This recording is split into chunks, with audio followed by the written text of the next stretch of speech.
ahora sí adentrarnos al tema de la noche, y algo te comentábamos en el bloque anterior.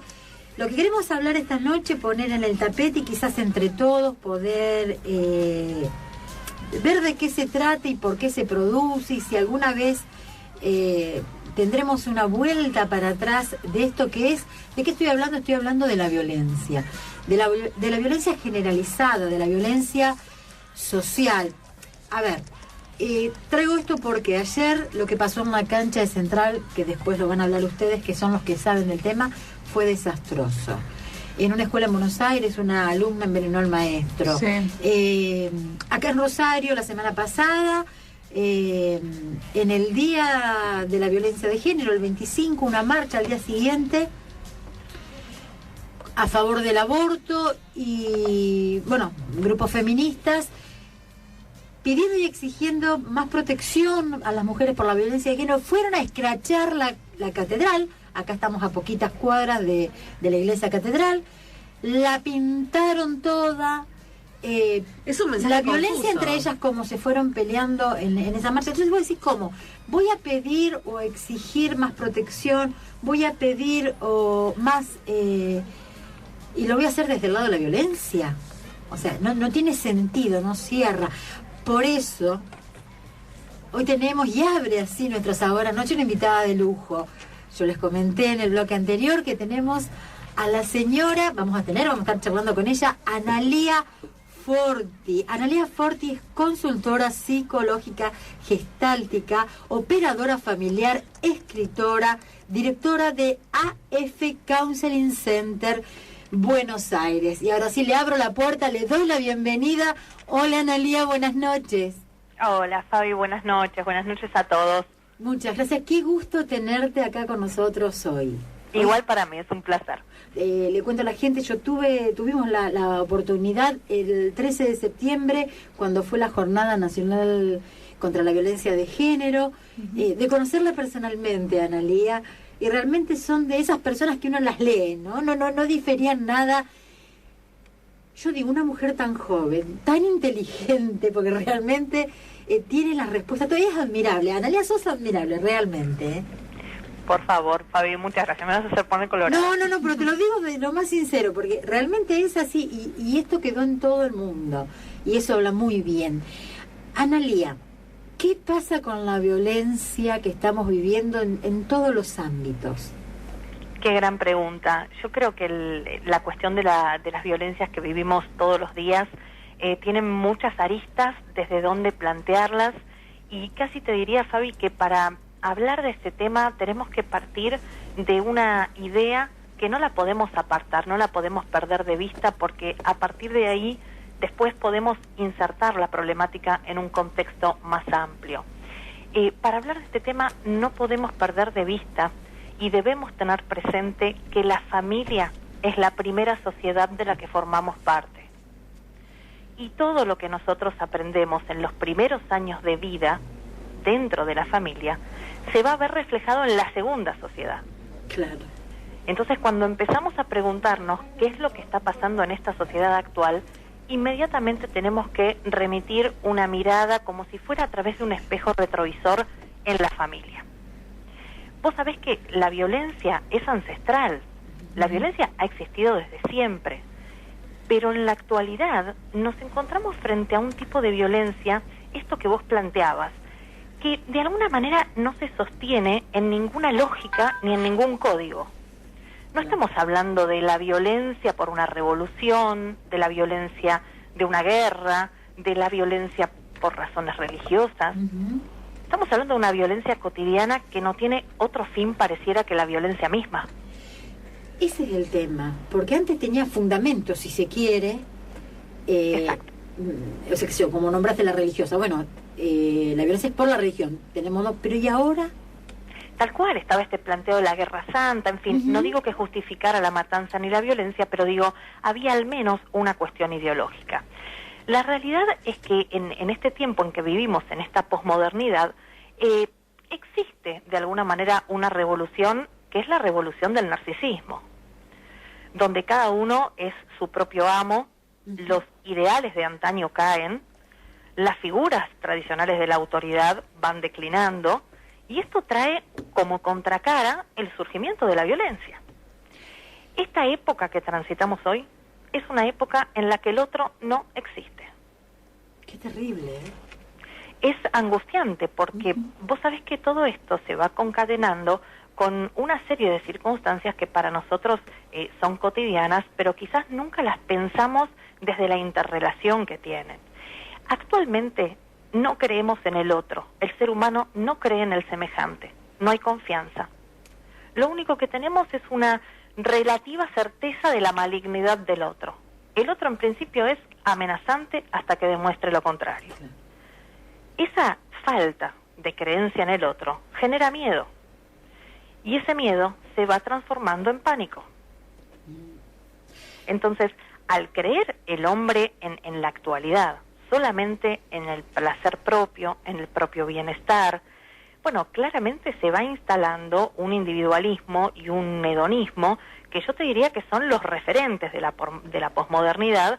Y bueno, todo lo que tiene que ver con la exaltación del yo, de mi propio deseo, esto se va erigiendo como un logro, y de alguna manera el ser humano se encuentra solo. Yo digo, no sé, a veces uno tomaría esos 5 minutitos de entre comillas, lucidez, y pensaría que sin el otro no somos nada, porque no puedo estar, no soy una isla. Absolutamente, somos seres políticos, el ser humano es un animal social.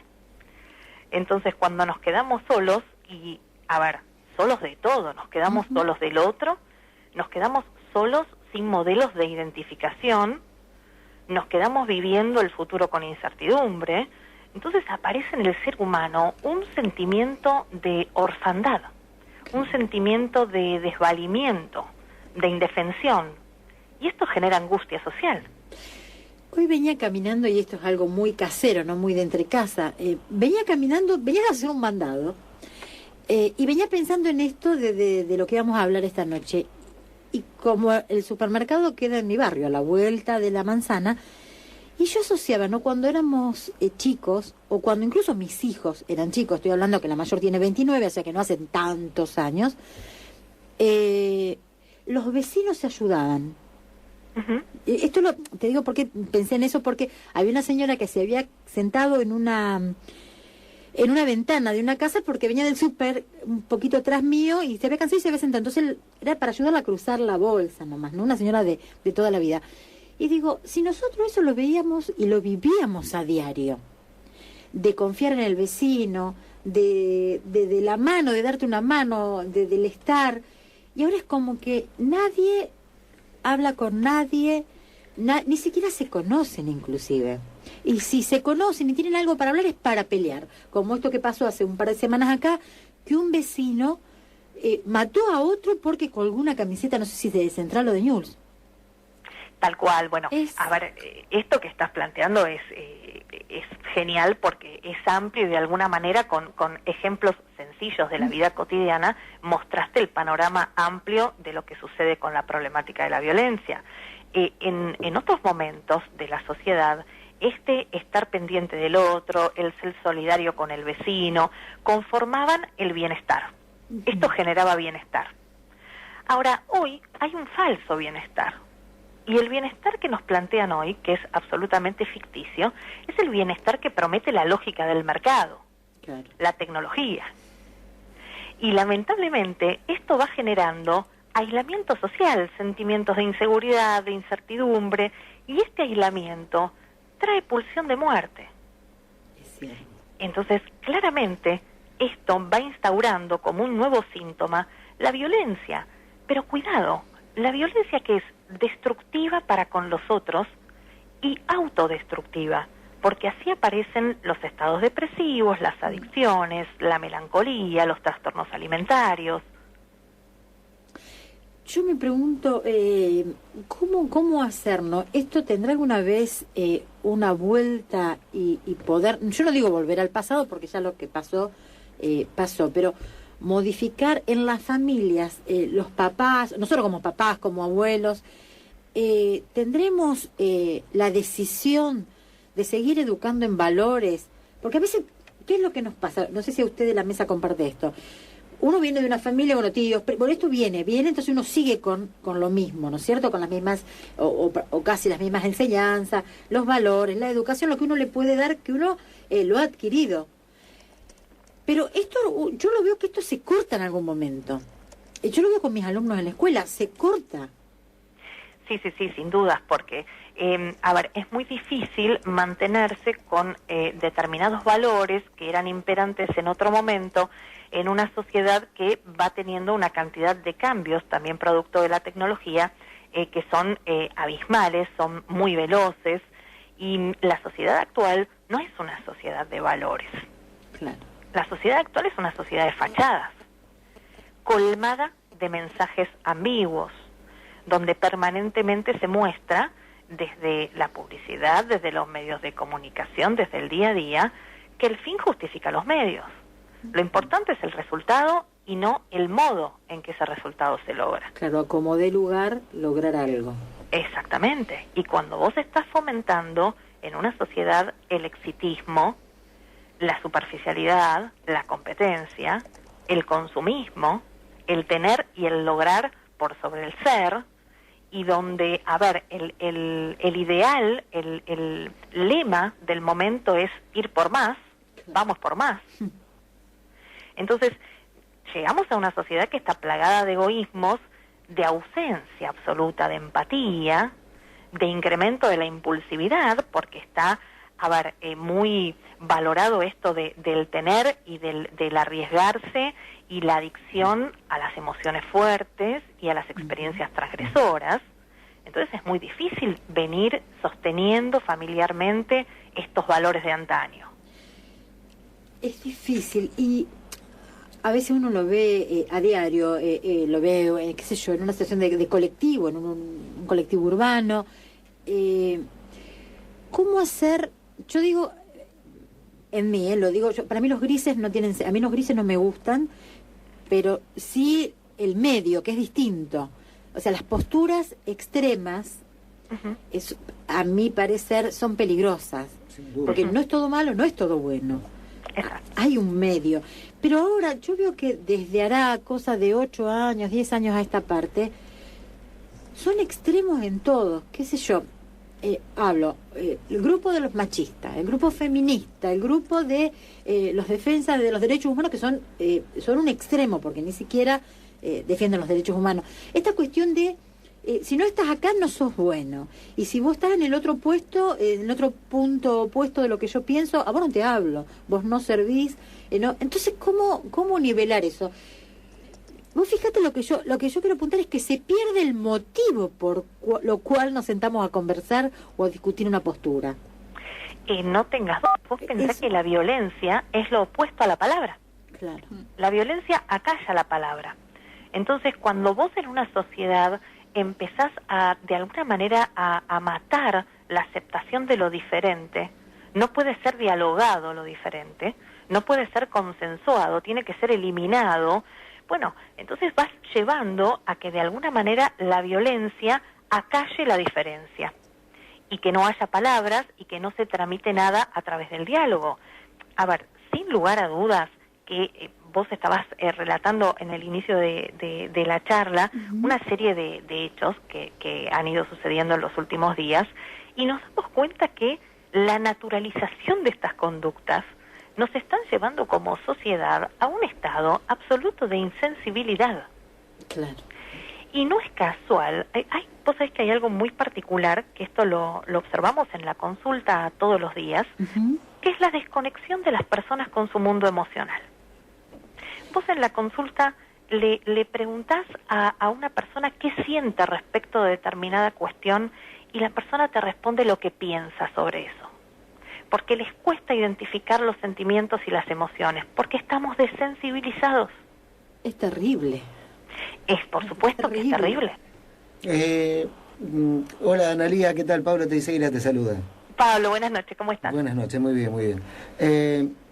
Yo tengo una idea formada con respecto a todo lo que estamos hablando, y creo que en primer lugar la tecnología evolucionó más rápido que la sociedad, eso por un lado, y eso trajo un efecto nocivo de una forma u otra. Ahora, lo que también sucede, y creo que en esto concordás conmigo, en que la sociedad involucionó en el sentido en que se ha instaurado el vicio de vivir a la defensiva. Por supuesto. Pero que, bueno, tiene que ver justamente con esto que decíamos, ¿no? Con esto de no creer en el otro, de no generar confianza en el otro, de verlo siempre como amenazante. Y no tengas duda, Pablo, que esto que decías es así. Como sociedad hemos retrocedido. Una sociedad civilizada resuelve sus conflictos a través de las instituciones, a través del diálogo. Por supuesto, sin duda. Ahora, no podemos perder de vista, a ver, esta cuestión de la violencia comprende cuestiones microsociales y macrosociales. No podemos perder de vista que cuando de alguna manera existen cuestiones como, ni hablar el avance de la tecnología, pero a esto le sumamos la desigualdad social estructural, hogares que no contienen, droga, alcohol, la declinación de la educación, un Estado violento desde la ausencia, que no cuenta con mecanismos eficaces para resolver conflictos sociales. Entonces, sin duda vamos a tener una sociedad no solamente violenta y violentada. Seguro. Vos fíjate, aparte de lo que estábamos hablando, bien lo decías con el tema del familiar, nos hemos vuelto una sociedad insensible con nuestro propio entorno más íntimo. Porque esta temática de la violencia, de la falta de diálogo, de la falta de valores y de falta de principio, aparece en la casa, en donde nosotros como padres o como gente adulta no sabemos cómo volverles a inculcar a las generaciones que siguen esos valores que se van perdiendo. Yo lo que me gustaría entender en una de esas, usted me lo puede explicar un poquitito más detalladamente, tanto a mí como a la gente que nos está escuchando, es si esto es por el ritmo de vida que vamos llevando, si esto es por la problemática que estamos teniendo, cuál es el verdadero motivo y cómo podemos volver de nuevo, como decía Fabiana, al pasado, a volver a ser una sociedad un poquitito más tolerante, un poquitito más educadora en concepto y más rica en conceptos. Tal cual. A ver, hay cuestiones que son difíciles porque no es tan sencillo volver a rearmar una estructura que se ha ido disolviendo y que se ha ido dinamitando desde lugares centrales.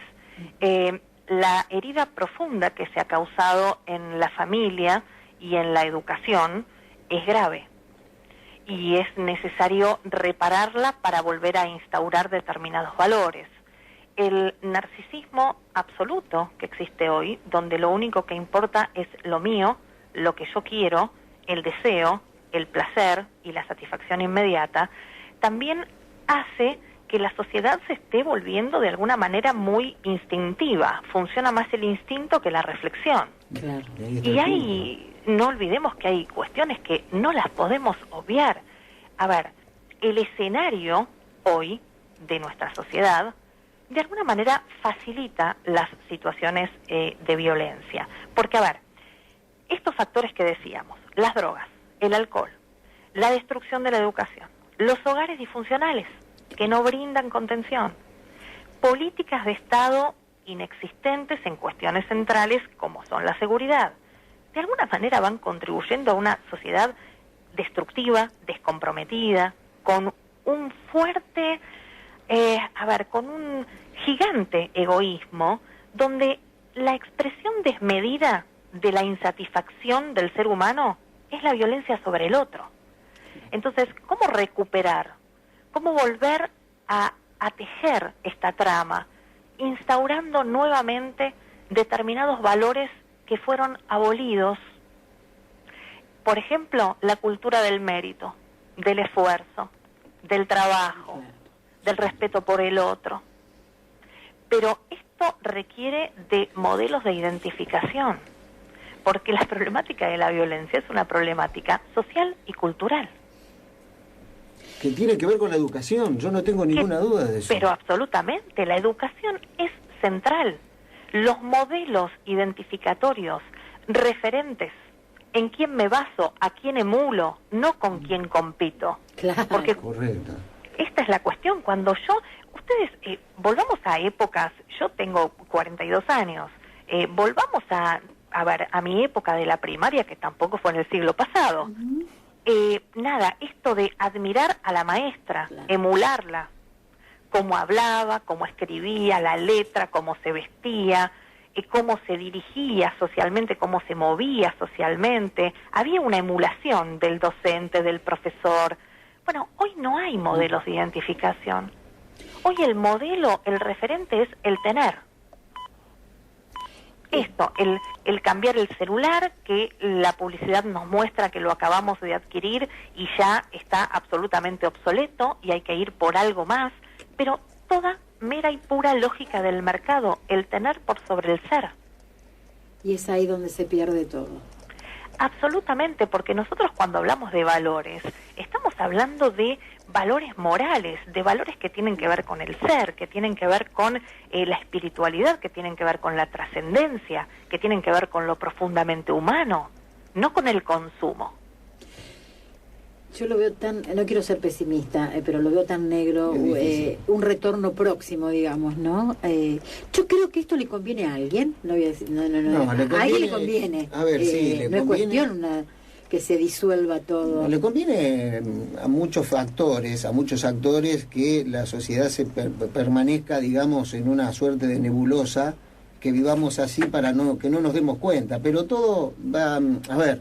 Yo también, por un lado, soy pesimista, pero por el otro tengo una suerte de esperanza. ¿Por qué? Porque las principales sociedades maduran y fueron enderezándose a través de la educación. Que esto es fundamental, tanto desde el hogar como desde las instituciones.